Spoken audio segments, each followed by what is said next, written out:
You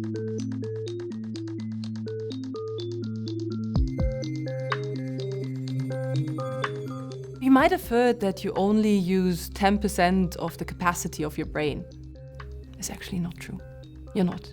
You're at any point in time using almost all of the capacity that your brain has. You might have heard that there's a left and a right brain that function completely separately and differently. Well, yes, there are people that are more talented in certain things than others. It has absolutely nothing, but literally nothing to do with the hemisphere of your brain. You might have been told once that you have a certain channel through which you learn better. Some people might be visual learners, others might be auditory learners. The truth is, you actually use as many channels as you can, delivering a congruent message. Or you might have heard that there are certain windows of learning, who, when they are closed, have no chance to be reopened again. All of those are neuromyths, statements that have been made based on early neuroscience results that found their way somehow into our learning programs, but are not substantiated by any scientific facts.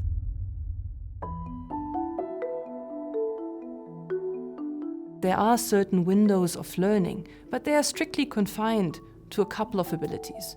If you have not learned any language, or you have not been exposed to proper light via a proper lens, you will not be able to relearn these abilities as you grow older. But for the rest, we can say there's neuroplasticity.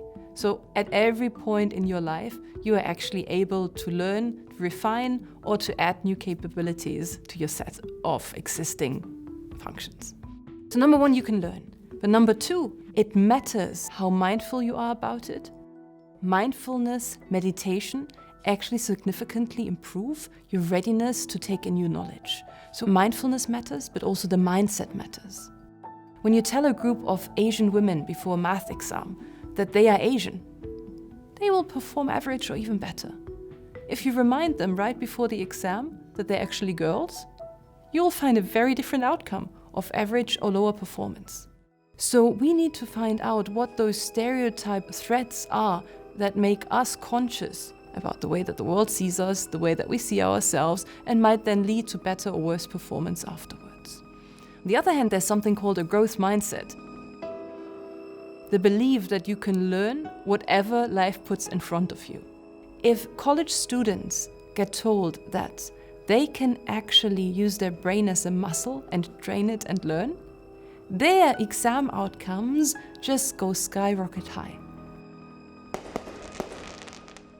There were experiments done on the brain with London cab drivers, who literally have the functional area of their brain enlarged, where the visual blueprint of the London map is.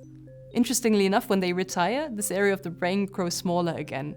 This is how plastic your brain is, and if you practice and practice and repeat, you will be able to literally grow and instill the function that you would like to be there.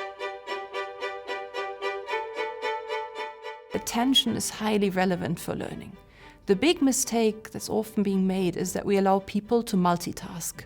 If you do multiple things, when you're at a BlackBerry, when you're listening to someone, your attention will switch. You're not able to hold the right amount of attention required to capture the learning.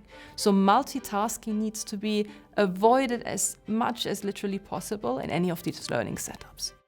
The other thing is about the desire to learn. So if you instill in people the desire to learn, if you explain to them why it is relevant that they need to learn, and you're able to create an environment in which they actually enjoy learning, this will boost the outcomes significantly. When someone learns and gets feedback, positive feedback along the way, the learning journey accelerates. So the next time you see a course that speaks about the idle space in your brain that you can occupy, the left and the right brain, or the windows that you need to overcome, you should absolutely shy away. Only 7% of all CEOs are actually happy and satisfied with the outcome of their investment into leadership development. It's not surprising, because a lot of those leadership development programs don't take into consideration the latest knowledge of neurosciences.